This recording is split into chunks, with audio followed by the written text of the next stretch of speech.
नमस्कार दोस्तों, कैसे हो आप लोग। तो अभी अभी आप लोगों के 10th क्लास के बोर्ड्स ख़त्म हुए हैं और मुझे उम्मीद है कि आपने बड़ा अच्छा उसमें परफॉर्म किया होगा। मतलब आपको अभी रिजल्ट्स तो आए नहीं होंगे, लेकिन जो आपकी मेहनत आपने करी होगी, तो अब बहुत लोगों का अलग अलग ड्रीम होगा। पहली बात तो मैं अपने बारे में बता दूं मैं कौन हूँ।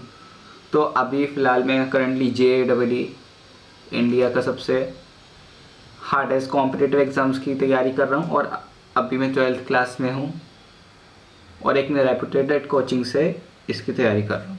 तो चलिए शुरू करते हैं। तो अब मेन चीज़ जो मैं आप इस वीडियो में मैं आपको बताना चाहता हूँ कि अभी अभी आपने 10th क्लास का अपना बोर्ड्स दिया होगा, तो आप बिल्कुल चिल हो गए और होना चाहिए यार। बोर्ड्स है थोड़ा, मतलब कह सकते हैं कि हल्का हल्का हो गए। मतलब थोड़ा ऐसा लगता है ना कि हाँ यार, एक टाइप से वो बर्डन सा खत्म हो गया, एक प्रेशर। मम्मी कहती थी बेटा पढ़ पढ़ पढ़, बोर्ड में आ गए। ऐसा अब जो मम्मी पहले कहती थी ऐसा लग रहा होगा कि बोर्ड्स हो गए, अब तो लाइफ सेट ही सेट है। बट डार्क रियलिटी ऐसी नहीं है यार। बोर्ड्स के बाद लाइफ सेट आज, मतलब आप लोग बोर्ड दे के आए हो, मैं आपको डीमोटिवेट या डीमोरलाइज नहीं करना चाहता, बट तुरंत बताना चाहता हूँ एक सीनियर के हिसाब से, सीनियर के पॉइंट ऑफ व्यू से, कि काश मुझे बात पता होती है 11th में। काश जब मैं 10th का बोर्ड दे के आया था मुझे ये बात कोई बता देता, तो आज कुछ अच्छी सिचुएशन होती। वैसे अभी भी अच्छी है, मेहनत संभाल ली, लेकिन तब भी अब तब तो कुछ और ही होती ना। तो ऐसी क्या हार्श तो थे जो मैं आज बताना चाहता हूँ, मतलब उसके लिए वीडियो बनानी पड़ी मेरे को स्पेसिफिकली। तो जब आप यार बोर्ड देते हो ना, तब आपको ऐसा बर्डन सा खत्म हो जाता है कि कोचिंग बंद हो गई हैं, दोस्तों के साथ बातें कर रहे हैं, सुबह सुबह भर गेम खेले जा रहे हैं, free fire PUBG so called जो भी गेम है। लेकिन अब बोर्ड के कुछ महीने बाद आप सबको कोई ना कोई एक फील्ड डिसाइड करनी होगी कि आपको क्या करना है अपनी आगे जाके लाइफ में। अगर मतलब क्या, मतलब आपको क्या परस्यू करना चाहते हो, आप डॉक्टर बनना है, अब आपको इंजीनियर बनना है, ये अब आपको खुद डिसाइड करना पड़ेगा। अगर आपका डिसाइड है पहले से कि मेरे को भाई ये करना है, तो बहुत अच्छी बात है। और मैं कहता हूँ, अगर आपने आपका डिसाइड किया और आपका एम्बिशन है कि यार मेरे को एक अच्छी IIT में जाना है, एक अच्छे एम्स कॉलेज में जाना है, तो ये जो मैं आज के कुछ पॉइंट बताऊंगा उन्हें याद रखना अपनी 11th क्लास में। क्योंकि मुझे ऐसा लगता है कि काश अगर वो पॉइंट मेरे को कोई बता देता ना 11th क्लास में, तो मेरे को बहुत हेल्प मिल जाती सच में। तो अब मैं तो खैर 12th में आ चुका हूँ, मेरी कोचिंग क्लासेस भी शुरू हो चुकी हैं। तो अब मैंने सोचा, अब पास्ट में जाके तो बता नहीं सकते, लेकिन अब पास्ट के जो मतलब एक छोटे से जूनियर 10th क्लास से अभी होके आए हैं, बोर्ड दे के आए हैं आराम से, मतलब प्यारे प्यारे बोर्ड गए होंगे सबके, किसी का खराब तो नहीं गए ना यार। वैसे अगर मेरे बोर्ड की बात करूँ तो मेरे एक डिसेंट बोर्ड्स गए थे, जिसमें 90% के ऊपर ही आए थे मेरे मार्क्स। यस। तो क्या होता है ना, जब बोर्ड्स होते हैं तो अपन बिल्कुल ही नॉर्मल एक एक इक्वलाइज पोजीशन में चले जाते हैं कि हाँ हो गया यार, बस टेंशन हो गई। नहीं यार, ऐसा मत करना।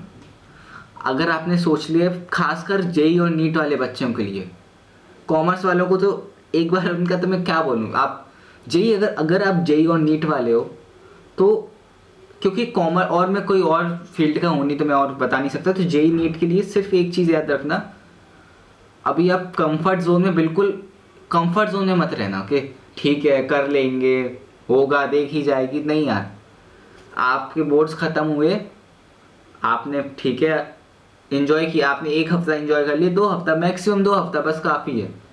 और उसके बाद आप पढ़ना चालू कर दो, आप 11th का स्टार्ट कर दो, कोचिंग लगवा ही लो कहीं।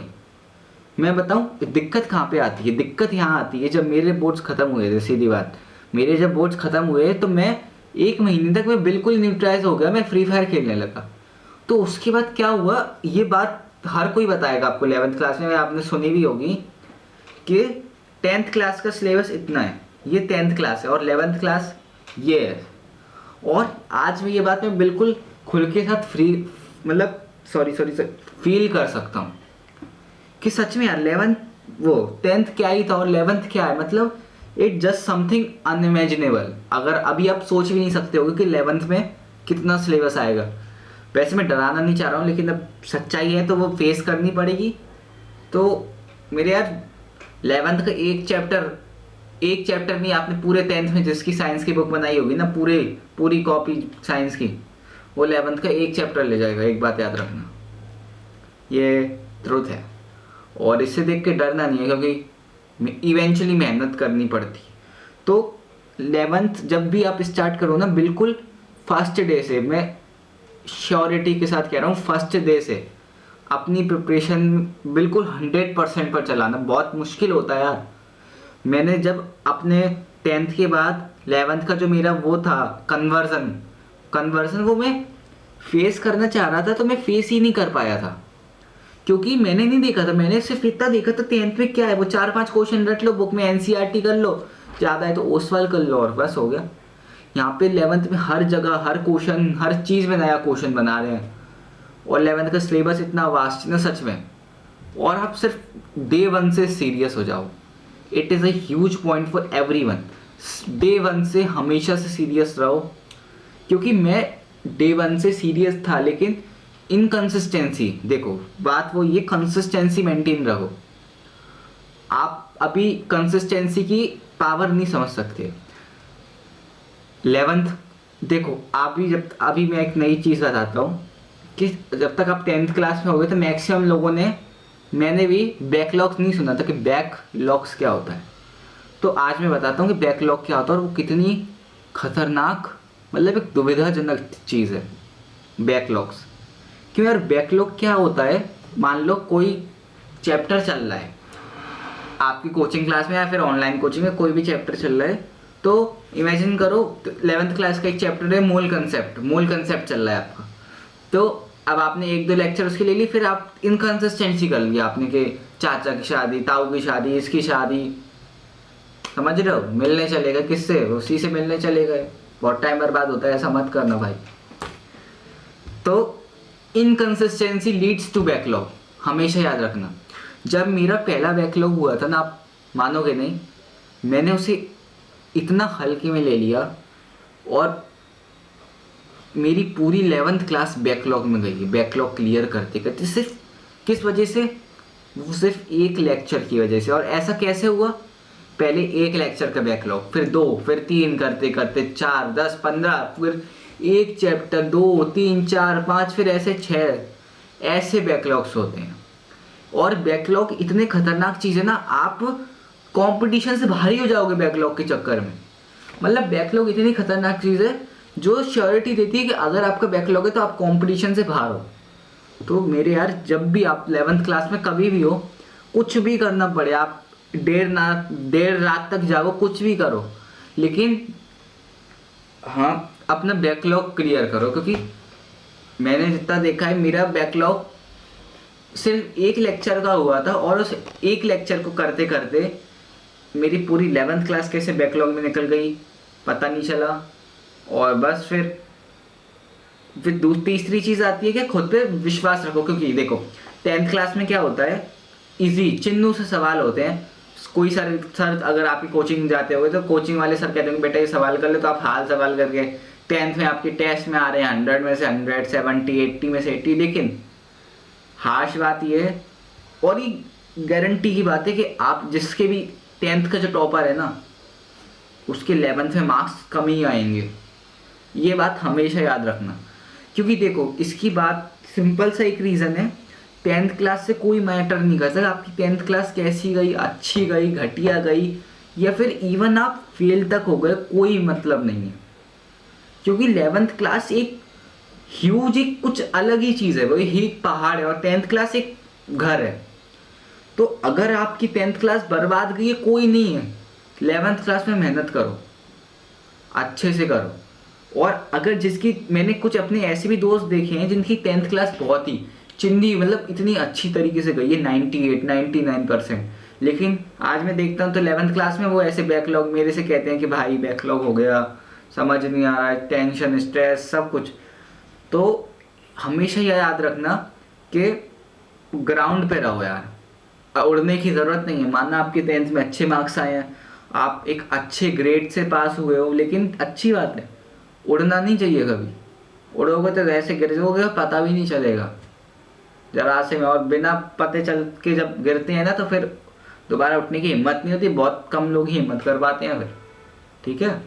और चौथी बात ये है कि विश्वास रखो बस, हाँ मैं कर सकता हूँ, मैं कर लूँगा।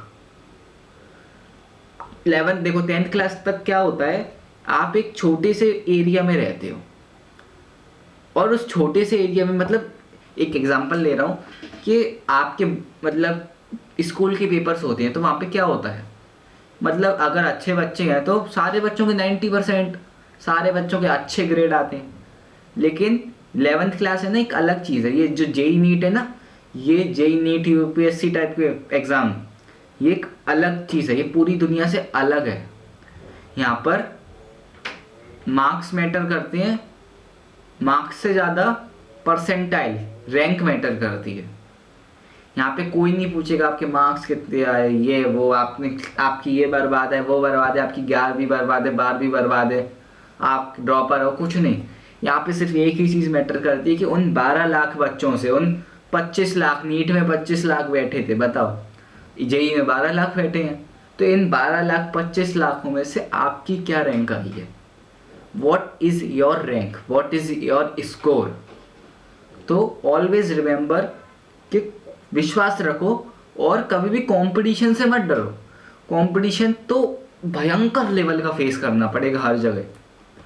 इवन 11th-12th ये पढ़ाई की सिचुएशन है नहीं, पूरी पूरी मतलब क्या बोल सकते हैं कि पूरी लाइफ में कहीं भी जाओगे तो वहाँ पे हमेशा आपसे कोई बेहतर मिलेगा।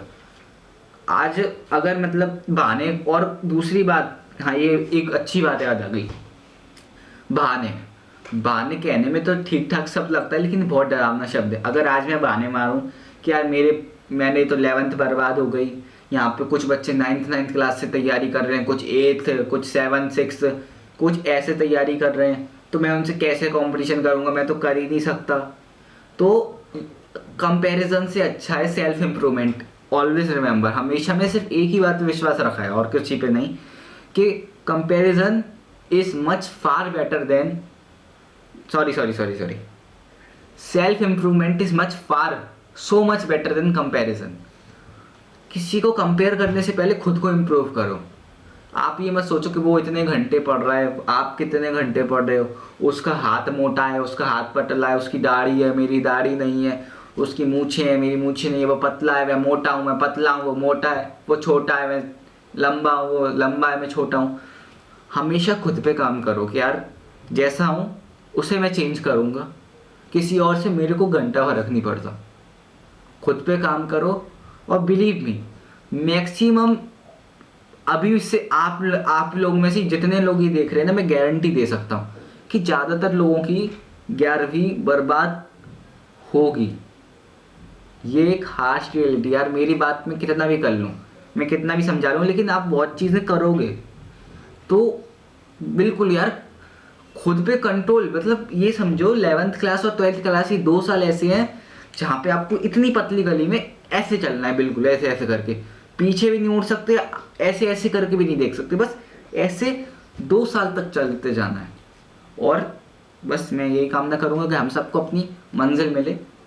तो आई होप आपको ये वीडियो पसंद आए। अगर ये वीडियो पसंद आए तो देखो, लाइक शेयर सब्सक्राइब तो ठीक है, अच्छी बात है, करना हो तो करना, वरना मत करना, देख के चले। बस बातें याद रखना, क्या क्या बात, बैकलॉग मत बनने देना। दूसरी बात सेल्फ इम्प्रूवमेंट करो। तीसरी बात सेल्फ डाउट कभी मत करो। चौथी बात कंपेयर मत करो यार। और बस यही कहूँगा, सब्सक्राइब करना हो तो करना, लाइक करना हो तो मत करना, बस शेयर ज़रूर करना। ये बात मैं बिल्कुल कहूँगा कि, और ये बात मैं फोर्स लगा के भी बोलूँगा कि शेयर ज़रूर करना अपने दोस्तों के साथ, अपने छोटे भाई बहन या फिर बड़ी भाई बहन जो भी ये वीडियो देख रहे हैं। क्योंकि मुझे क्या लगता है, बहुत से लोग ये सोचते हैं कि अरे मैं उसे शेयर करूँगा तो वो मेरे से आगे निकल जाएगा। अरे शेयर करो यार, वो आगे निकलेगा तो आप में क्या दम नहीं है, आपके ऐसे ऐसे चूड़ी हाथों में मेहंदी लगी तो आप ज़्यादा मेहनत करो, आप उससे आगे निकल जाओगे। सही है ना। तो आज की वीडियो में इतना ही। अगर आपको कोई और टॉपिक चाहिए हो तो मेरे को कमेंट करना, मैं 100,000% उससे वीडियो बनाऊंगा, और मैं अपने एक्सपीरियंस भी शेयर करते रहूँगा, और ऐसी वीडियोस आती रहेंगी। तब तक के लिए बाय, नमस्ते।